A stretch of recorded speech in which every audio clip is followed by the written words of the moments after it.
প্রিয় দর্শক বন্ধুরা, আশা করি সবাই ভালো আছেন। আমিও ভালো আছি। আমি শিলামণি। আজ আমি তৈরি করব পোস্ত দিয়ে লাউ চিংড়ি। অনেকেই কিন্তু অনেকভাবে খেয়েছেন, এরকমভাবে রান্না করে খাবেন, আশা করি খুবই ভালো লাগবে। আর রান্নাটা যদি ভালো লাগে কমেন্টের মাধ্যমে অবশ্যই জানাবেন। প্রথমে আমি একটা কচি দেখে লাউ নিয়ে নিচ্ছি। লাউ আমি কেটে নিচ্ছি। দেখুন লাউটা কিন্তু খুব কচি, ভিতরে কিন্তু একদম বীজ নেই। এরপর লাউটা ছোট ছোট করে টুকরো করে কেটে নিতে হবে।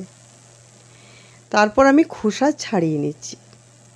এই রান্নাটা খুব সহজভাবে আমি রান্নাটা দেখাচ্ছি। আশা করি রান্নাটা দেখে খুব ভালো লাগবে। আর রান্নাটা যদি ভালো লাগে অবশ্যই কমেন্টের মাধ্যমে আমাকে জানাবেন রান্নাটা কেমন লাগলো। বন্ধুদের সঙ্গে ভিডিওটা শেয়ার করবেন। এরকমভাবে রান্না করে খেয়ে অবশ্যই বলতে হবে যে রান্নাটা সত্যি স্বাদ হয়েছে। আর বাড়ির সকলেই কিন্তু রান্না খেয়ে ভালো বলবে। খোসা কিন্তু একটু মোটা মোটা করে ফেলে দিচ্ছি। খোসা আমি ফেলবো না। খোসা দিয়ে আমি কিন্তু আরেকটা রান্না তৈরি করব। আমি কোনো দিন লাউয়ের খোসা ফেলি না। লাউয়ের খোসা আমি সুন্দরভাবে যত্ন করে রেখে দিই। পরদিন আমি নতুন করে আরেকটা রান্না করি। ঠিক এইরকমভাবে কিন্তু সরু সরু করে লাউ কুচিয়ে নিতে হবে। যতটা লাউ সরু সরু কুচানো হবে ততটাই কিন্তু রান্না টেস্টি হবে। এরকমভাবে লাউটা আমি সম্পূর্ণ কুচিয়ে নেব। দেখুন লাউ কিন্তু অনেকেই রান্না করতে জানেন। যারা রান্নাটা নতুন শিখছেন তাদের জন্য আমি একটু উপকারে লাগব। আশা করি যদি রান্নাটা ভালো লাগে অবশ্যই কমেন্টের মাধ্যমে জানাবেন। ঠিক এরকম সরু করে লাউটা কেটে নিয়ে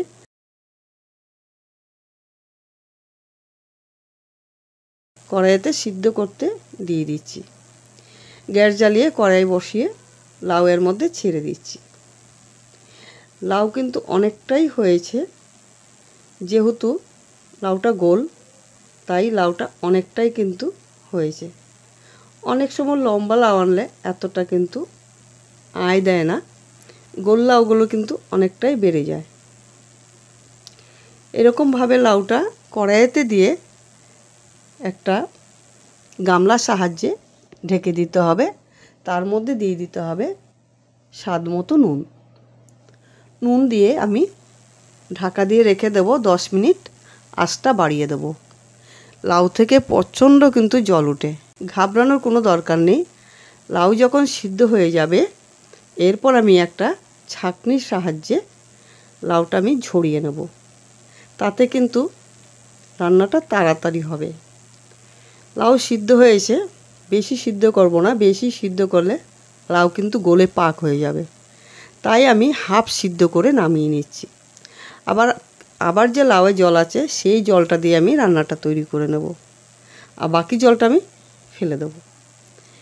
এরপর গ্যাস জ্বালিয়ে কড়াই বসিয়ে নেব। কড়াইতে দিয়ে দিচ্ছি আমি 2 টেবিল চামচ সরষের তেল।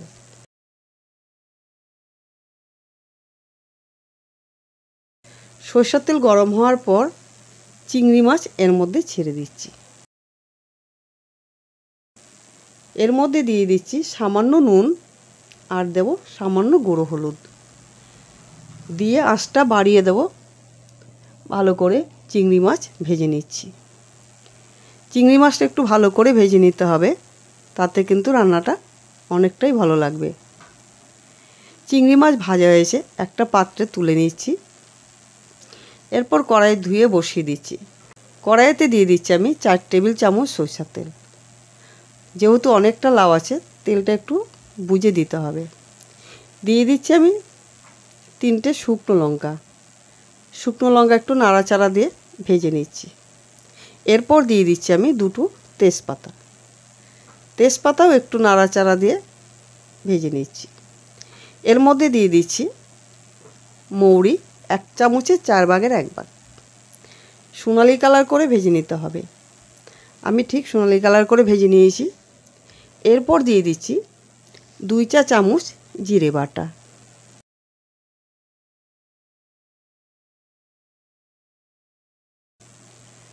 আর দেব আমি 1 চা চামচ কাঁচা লঙ্কা বাটা। এরপর জিরেটা একটু ভেজে নিতে হবে, না হলে কাঁচা জিরের একটা গন্ধ আসবে। জিরেটা ভাজার পর দিয়ে দিচ্ছি পোস্ত বাটা 2 চা চামচ। ভালো করে পোস্তটা নাড়াচাড়া দিয়ে ভেজে নিচ্ছি। এর মধ্যে কিন্তু হলুদ দেব না, হলুদ দিলে পোস্তর গন্ধটা পাওয়া যাবে না, তাই আমি হলুদ ছাড়া রান্নাটাই করছি। ঠিক এরকমভাবে 1 মিনিটের মতো নাড়াচাড়া দিয়ে পোস্ত ভেজে নিয়েছি।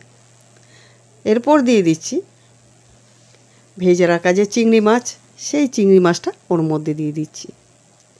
দিয়ে আমি আর 1 মিনিটের মতন ভেজে নেব।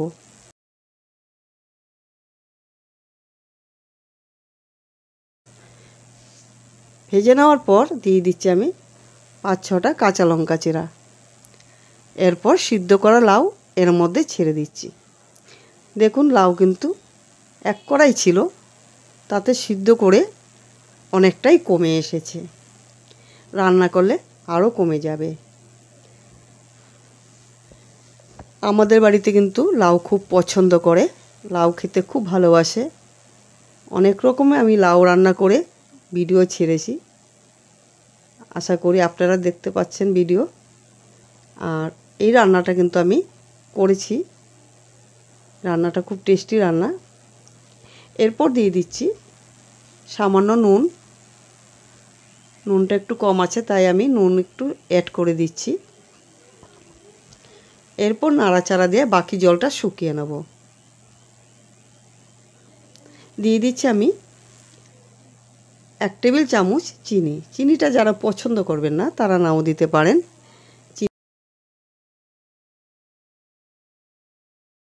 চিনিটা দিয়ে ধনেপাতা কুচি দিয়ে আর 1 মিনিটের মতো নাড়াচাড়া দিয়ে রান্নাটা করে নেব। আর রান্নাটা যদি ভালো লাগে অবশ্যই আমার চ্যানেলটিকে সাবস্ক্রাইব, লাইক, শেয়ার করতে ভুলবেন না। আমি আবার নতুন নতুন রান্না নিয়ে আপনাদের সামনে হাজির হয়ে যাব। এরকমভাবে রান্নাটা করে খাবেন, আশা করি বাড়ির সকলেই ভালো বলবে। একটু আমি আমার বৌমাকে দিচ্ছি টেস্ট করার জন্য কতটা টেস্ট হলো।